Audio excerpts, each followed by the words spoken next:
SwayamPrabha. Digital India. Educated India.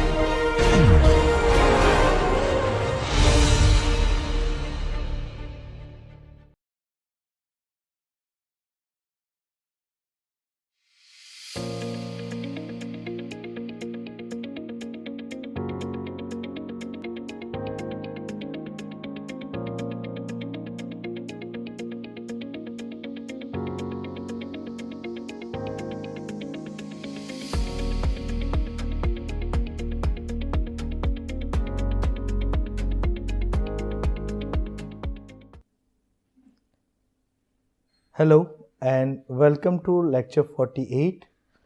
We are discussing about design of low speed contra-rotating fan. So in last lecture we were discussing about design of low speed contra-rotating fan for different aerodynamic loading. So if we look at here, this is what is representing when we are considering our aerodynamic loading, say 1200 for rotor 1 and 800 Pascal, that's what is for rotor 2. We also have discussed about when we are changing our aerodynamic loading, that's what is 1100 Pascal for rotor 1 and 900 Pascal for rotor 2.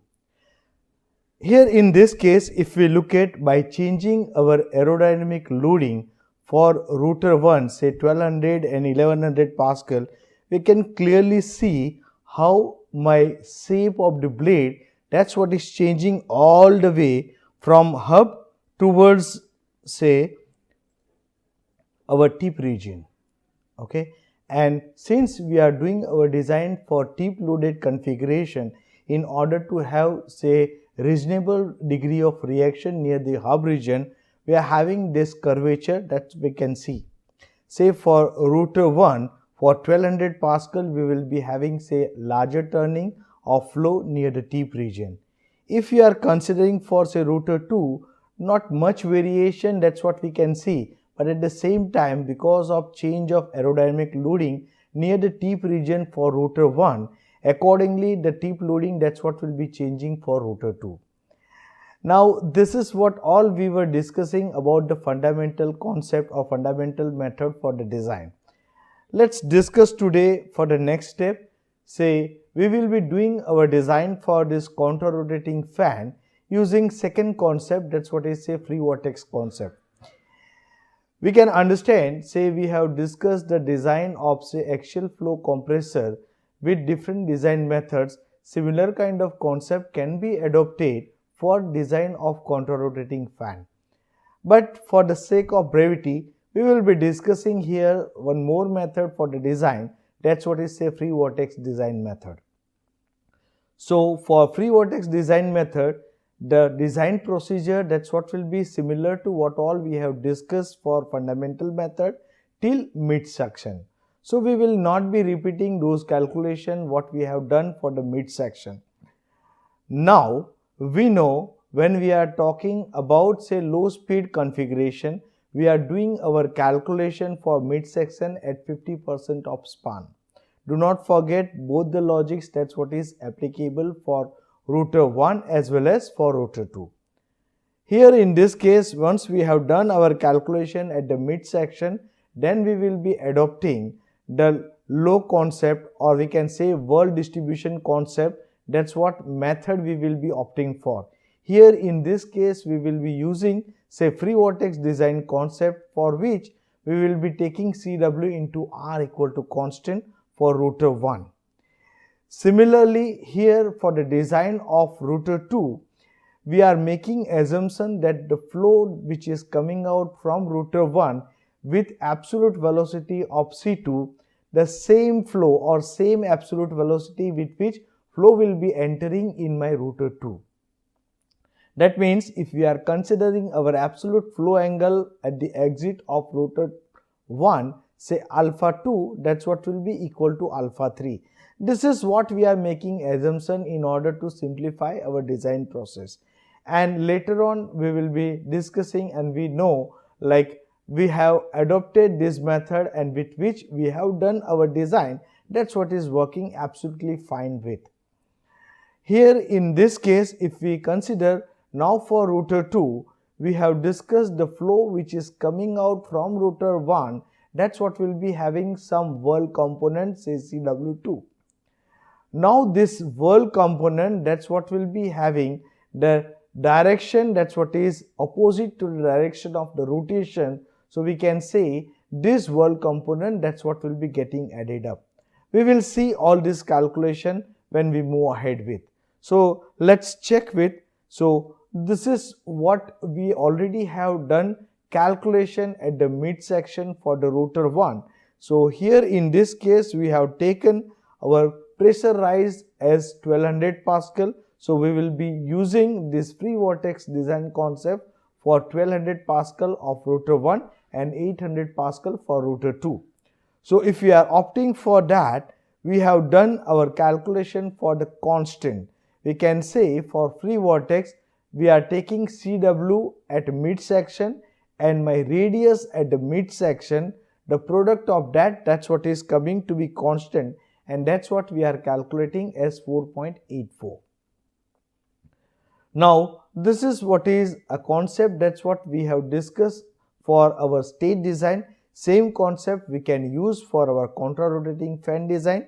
Here in this case at the midsection, as we have discussed, we have done our calculation for CW into R equal to constant. Now we will be using this free vortex concept, say above the midsection towards the tip region and below the midsection towards the hub region, where we will be putting our CW into R equal to constant. We know here in this case my constant, that's what will remain same. My radius, that's what will be changing. Now since my radius is changing, that's the reason why my whirl component, that's what will be changing. So my whirl component, that's what will be changing all the way from hub to tip. Okay, and based on that we are doing all our calculations. So if we recall, basically by calculating our velocity components, say peripheral speed, my axial velocity, my tangential velocity, absolute velocity and relative velocity, we will be having the distribution of flow angle along the span. Okay, so let's move ahead with the calculation at other stations. So we will be doing our calculation at the hub. So what we know from our free vortex concept, we can say CW into R equal to constant, that's what is coming, say 4.84. Now at any radial station we can put CW2 at any radial station, that's what is constant by particular station radius. So here in this case CW2 at hub we can calculate by using this radius as well as by concept. So it's coming, say 71.65 meter per second. Now since we know what is our CW2, we can calculate what will be our flow angles. So we will be calculating our exit blade angle, that's what is say beta 2, that is given by, say based on our velocity triangle, we can say C1, it is nothing but U minus CW2 divided by CA, and that's what is coming minus 50.92. Same way, based on velocity triangle, we can do our calculation for beta 1, and that's what is coming 20.90. Be careful when we are doing our calculation at different station. Accordingly, you need to modify your velocity triangle. Here at the hub station, we are having velocity triangle, that's what is coming to be different. Okay. Now, say once we have done our calculation for these blade angles, we are interested in calculating our de-Haulers number, and for that we are looking for calculation of our relative velocity. Now this relative velocity at the entry based on sine rule, that's what is coming as say 47.52 meter per second. Same way for exit velocity triangle, we can say my relative velocity at the exit near the hub region, that's what is coming 70.45 meter per second. Okay. Same way we can do our calculation for absolute velocity component also. So my C2, that's what is coming 84.28 meter per second. Now we know our de-Haulers factor, that's what we are defining as a ratio of velocity, a relative velocity ratio. that is nothing but V2 by V1. So here this is what is coming to be 1.48. Okay, this is what is coming slightly on the higher side. We will see as compared to our say fundamental method, this number is coming on the higher side. Now after doing this calculation, we will be checking with what will be our diffusion factor for rotor 1, and in order to do that calculation we are looking for say Carter's parameter or slope factor. That slope factor which is given by this equation, it is 0.23 2a by c square plus 0.1 90 minus beta 2 divided by 50. Now if we will be putting the numbers, it says my m, that's what is coming 0.511. Now once we know this m parameter, we can check with the calculation of our solidity. Now for the calculation of the solidity, we can say that is nothing but it is given by 2 pi r by z. So we can say the radius at the hub, it is known to us. As we have done calculation for the number of blades to be 19 for say rotor 1, the same number of blades we will be putting. That's what will be helping us for say comparing our results. Okay, so if we are taking my number of blades for rotor 1 to be 19, we can say my pitch is coming 0.022. Okay, and based on that, since we already know our chord, so we can calculate our solidity near the hub region, and that's what is coming 2.017. Now once this solidity is known to us, we know we can calculate our diffusion factor. Now diffusion factor correlation, that's what is in sense of beta 1, beta 2 and solidity. We know what is my beta 1 and beta 2 at the hub station. Same way, be careful, this solidity, that solidity is not remaining constant throughout my span, because solidity, that's what is a function of my radius, and that's the reason why solidity, that's what will be varying all the way from hub to tip region. Okay, so if we are putting that number, this diffusion factor, that's what is coming minus 0.11. So this is what is little disappointing in that sense. But you know, like for free vortex concept, we are not having our we are not having control for these numbers. So whatever numbers, that's what is coming, we will be taking care of at the initial stage, and maybe as and when required we will be modifying these numbers. Okay, so do not get confused with diffusion factor, that's what is coming to be negative in this case. Okay, now you know, like once we have done our this calculation, so we can go with say calculating our cascade parameters. Now as we have discussed earlier, say we will be assuming our incidence angle at the hub to be positive 2 degree. So we will be taking that as positive 2. We can calculate our camber angle at the hub, that's what is nothing but delta beta minus incidence divided by 1 minus m divided by sigma. Okay, and if we are putting that number, my camber angle is also coming to be large.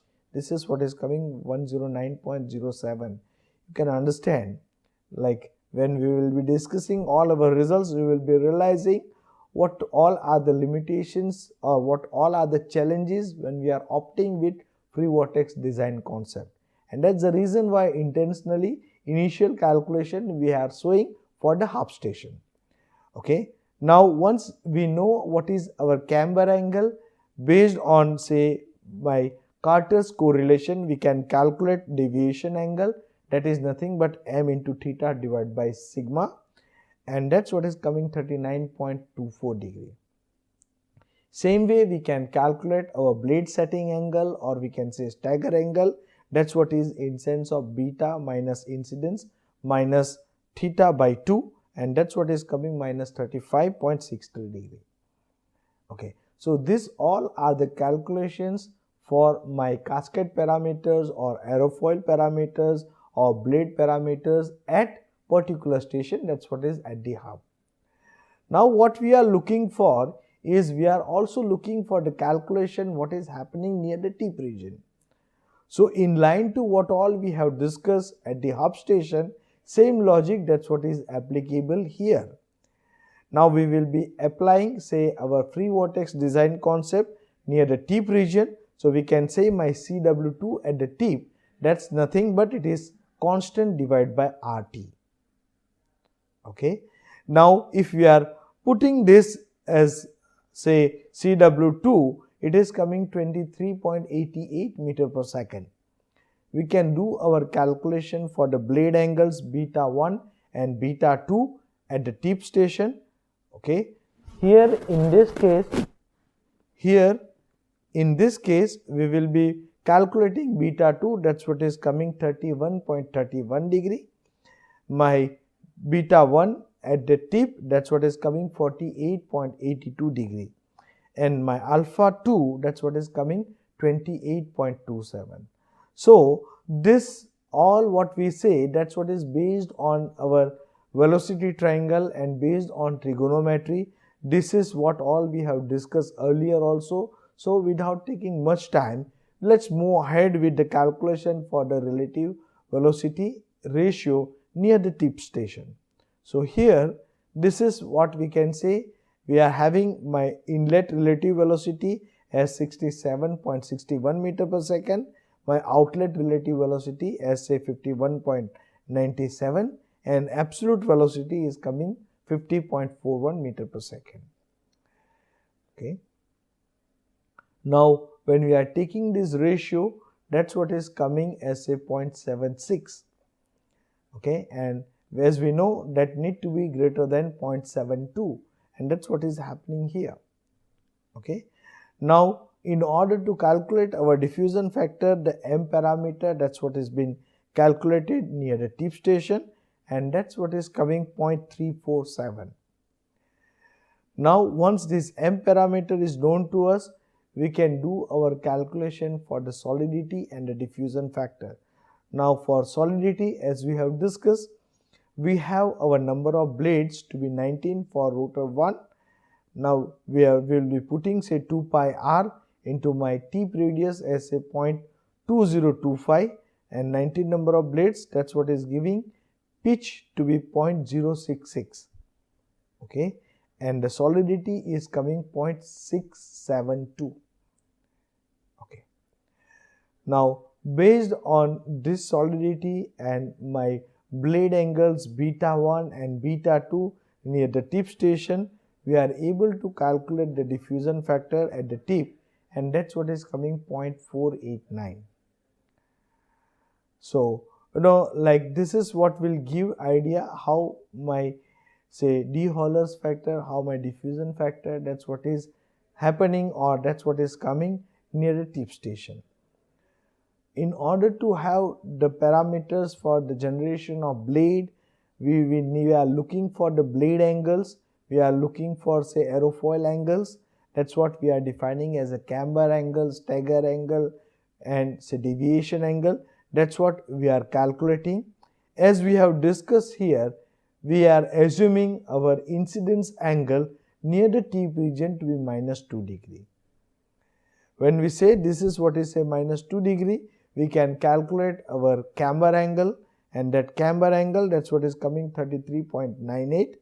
We are having our deviation angle, that's what is coming to be 14.4, and the stagger angle is coming 33.90. Now as we have discussed earlier, for the calculation for stage, in line to that we will be having all these parameters, that's what is coming. Okay, combinedly we can say hub, mid and tip station. If we make the observation, my CW2, that's what is coming 35.82, and here my delta beta near the hub station, that's what is coming to be large, that's what is coming say 71.83. Now diffusion factor variation, we can say it is -0.11 to 0.49, and this is what is a variation of my delta beta. Now this is what all we are discussing about say free vortex design concept at 3 different station, hub, mid and tip station. Now in order to understand, we will be dividing our whole span into say number of stations. Say for the sake of simplicity, we have divided our whole span into 11 stations. So you can see this is what is representing my different radial locations. And as we have discussed, we are having our CW into R, that's what is coming to be constant. Okay, and based on that we are calculating what will be my CW2. Now once the CW2 is known to us, we can do calculation for different flow angles. Okay, and that's what is giving me my delta beta to be varying from say 71.83 to 17 degree. So this is what is large delta beta, that's what we are getting for the free vortex concept for rotor 1. And my diffusion factor near the hub, that's coming to be say minus 0.11. Maybe if required we need to do certain modification in sense of loading such that we will be getting this number to be positive. Okay, and this camber angle also is coming to be very large in the case of free vortex concept for rotor 1. Now if you look at here, this is what is representing how my beta 1 and beta 2, that's what is varying along my say span. So this is what is representing the span. If you look at here, for the free vortex concept and rotor 1 design, we are having larger delta beta, that's what is coming here near the hub region, and near the tip region this angle, that's what is getting reduced. Okay, so this is what is representing. So near the hub region we will be having this delta beta, that's what is coming around 70 degree, and near the tip region that's what is coming around 21 degree.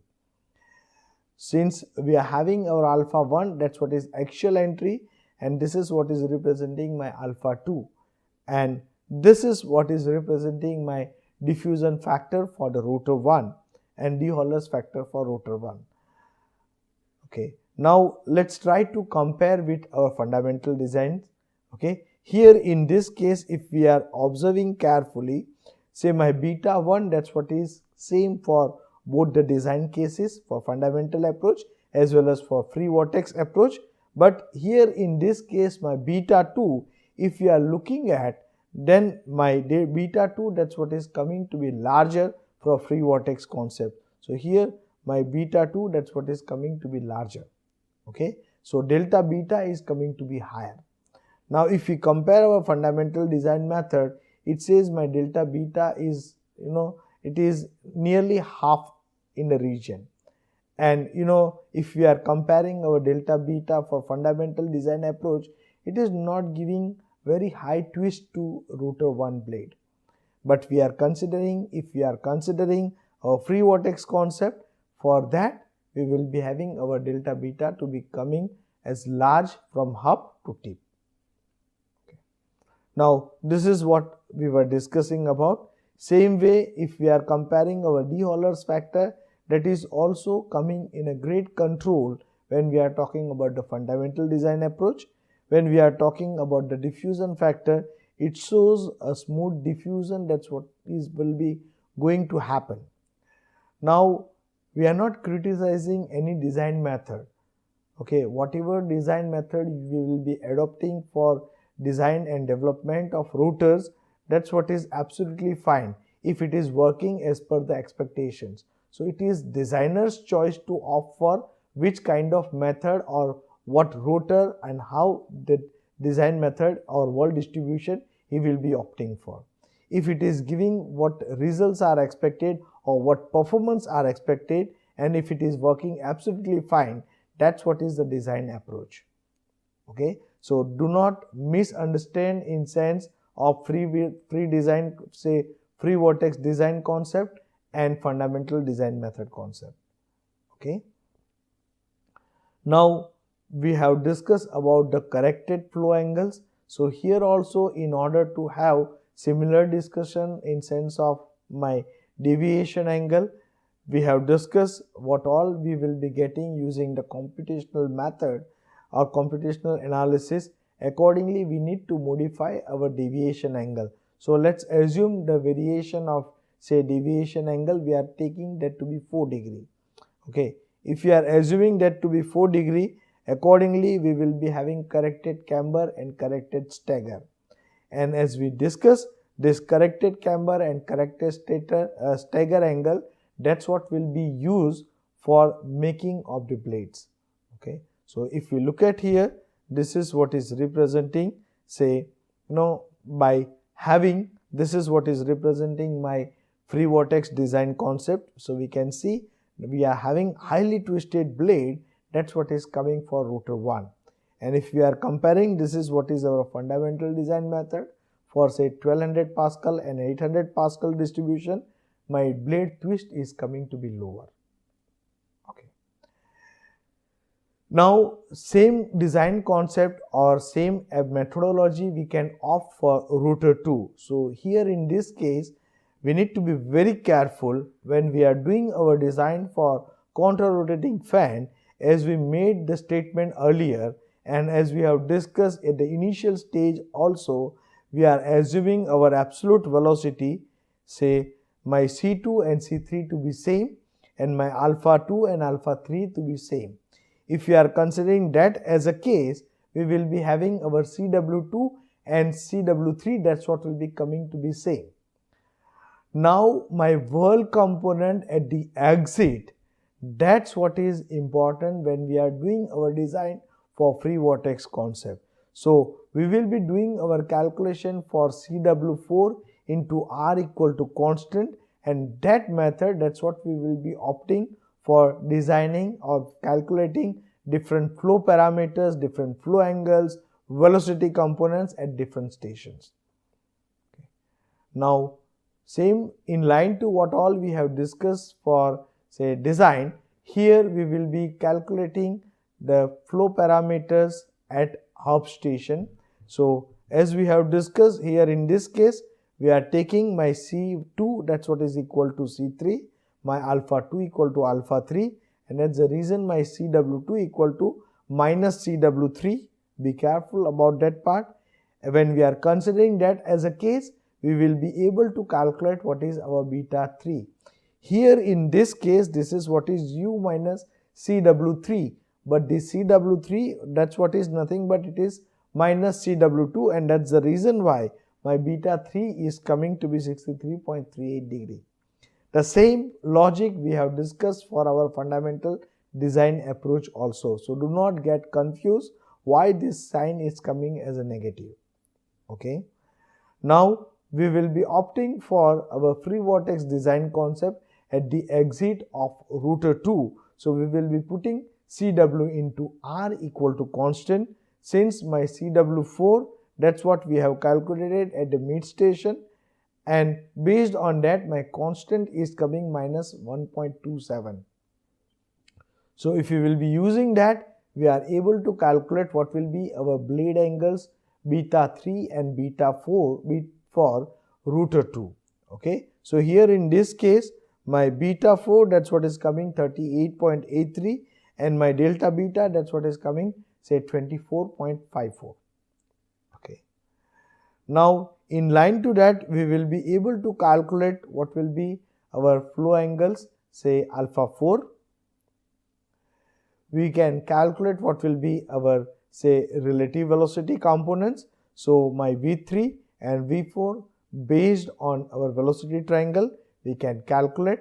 Once we are calculating this, this is what will be helpful to us in order to calculate the de-Holler's factor, that's what is coming 0.58. Okay. Now in order to calculate our diffusion factor, we will be doing our calculation for slope factor, that's what is coming 0.28 for the hub, and diffusion factor, that's what is coming to be 0.57. Now this is nothing but it's a repetition of calculation. We need to be very careful when we are doing our calculation. We need to select the radius as per the station. So it is preferred that as and when you are doing your calculation, you just carry forward the data what all, that's what is available here. So here you can see I am putting my RH, I am putting my chord, I am putting my beta 2, beta 3, beta 4. So that's what will be helping us in order to avoid the mistakes that will be happening when we are doing pen paper calculation. Anyway, this all calculation we will be cross verifying using the Excel sheet. So there is no problem at all for this kind of design calculations. Okay. Now based on that we can do our calculation for say angle theta, deviation angle and the stagger angle at the hub station. Similarly, we can do our calculation for say our tip region. So, in line to what all we have discussed for the hub station, we will be opting same for the tip station. So, the thing is, the logic will be my absolute velocity at the exit of my rotor 1 at the tip, that's what is equal to absolute velocity at the entry of my rotor 2 at the tip. And that's the reason my alpha 2 and alpha 3, that's what will be coming to be same. Okay, and remaining design methodology, that's what will be remaining same. So be careful here. In this case, the calculation for beta 3, that's what is mainly been based on what we say, what world component we are calculating. Okay, now when we are opting for our free vortex design concept, we can do our calculation for delta beta, we can do our calculation what we say in sense of relative velocity components, we can calculate what will be our de Holler's number. Okay, and based on our M parameter and the diffusion factor parameter, that's what can be calculated using the calculation of solidity and pitch. Here this diffusion factor near the tip region, that's what is coming to be 0.34 for rotor 2. Now these are the calculation for my camber angle, deviation angle as well as for the stagger angle. Now compiling all this data, okay, say with the interest of time, I am not repeating the same words what all we have done. Since these slides will be available with you, just cross verify with the numbers. Okay, and this is what we will be making in sense of at different stations, say hub, mid and tip station. Okay, now this constants what we have calculated, it is minus 1.27. we have done our calculation for diffusion factor. You can see near the hub region I will be having diffusion factor to be large, near the tip region diffusion factor, that's what is coming to be lower. Okay, delta beta is also coming in the range of 24 degree at the hub and 7 degree near the tip region. Okay. Now this is what is representing the whole axle seat. It is preferred you just go through this lecture, then after you just cross verify with the numbers, try to make axle seat program and do modification and check with whether you are getting what all we are discussing with, and that's what will be building your confidence. Okay, now this is what we were discussing in sense of variation of different parameters, say diffusion factor, camber angle, de Holler's number. The question may arise in your mind, sir, for stage design you are discussing about degree of reaction. Here the degree of reaction term, that's what is not coming. Be careful, degree of reaction term, that's what is applicable when we are having rotor and stator combination, when we are talking about the stage. Okay, here we are having both the rotors, and that's the reason why degree of reaction terminology, that's what is not applicable for contra-rotating fan. There are some open literatures where people they are trying to opt for say degree of reaction derivation, but it seems fundamentally wrong, because degree of reaction terminology we are defining in sense of what is happening with rotor and what is happening with the stage. Okay, now we have done our calculation with assuming the deviation angle to be 4 degree even for rotor 2, and based on that we have done the calculation for the corrected camber as well as say corrected stagger, and this is what is coming out as a rotor 2 blade. Okay, now here in this case if we look at my twist for rotor 2 blade seems to be lower. When we are comparing here for our fundamental design approach, the twist that's what is coming to be slightly larger when we are comparing these two design approaches. Okay. Now this is what is representing how my flow parameters, how my blade angles, diffusion factor, de-Holler's factor, that's what is varying. We are more interested in sense of comparison.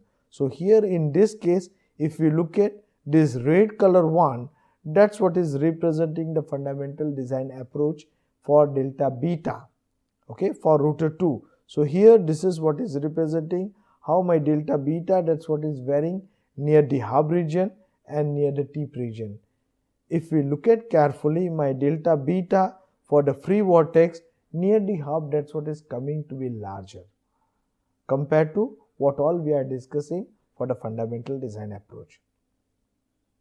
Okay, this is what is representing how my say absolute flow angle, that's what is varying. And it is interestingly, we can see my alpha 4, that is nothing but the angle with which my flow, that's what is coming out from rotor 2 or my contra rotating stage, that's what is having say angle in the range roughly say 11 or 12 degree when we are opting for fundamental approach.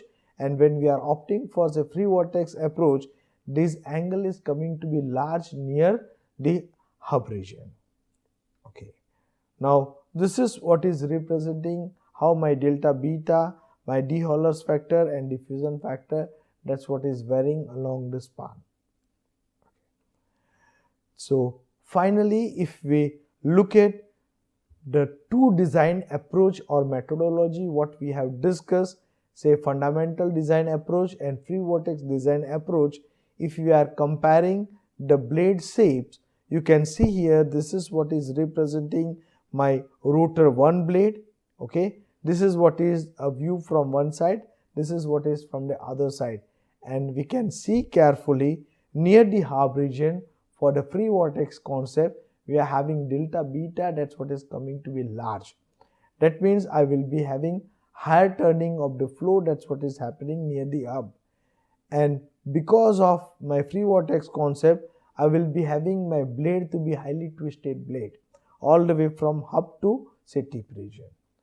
In line to that, when we are opting for say free design concept and say for fundamental design approach for say rotor 2, not much variation, that's what can be seen here. Okay, now this is what is all we need to discuss with. Mainly the variation, that's what is happening near the hub region, that's what is creating the design to be more challenging, both for rotor 1 as well as for rotor 2. Especially when we are discussing a low speed compressor design, the design for the hub or hub region, that's what is always a challenging task. As we have discussed earlier, this design methodology, that's what is say for this case we have assumed rotational speed for both the rotors to be same. You can go with variation of rotational speed. Maybe you can go with say high rotational speed of rotor 1 or maybe high rotational speed of rotor 2 compared to each other. Okay, that is possible. You can go with this. Okay, so many design possibilities what all we have for contra rotating fan. Now in sense of having this to be applicable for many purposes, say for future eVTOL engines, say for future tunnel fans. Okay, so looking to all the applications, it seems like more focus or more design calculation or more development need to be done for the contra rotating fan concept. So here we are stopping with, I'm sure now based on what all we have discussed about the design methodology for fundamental design or fundamental approach and free vortex design concept, you are able to design say low speed contra rotating fan. Thank you very much for your kind attention. See you in the next lecture.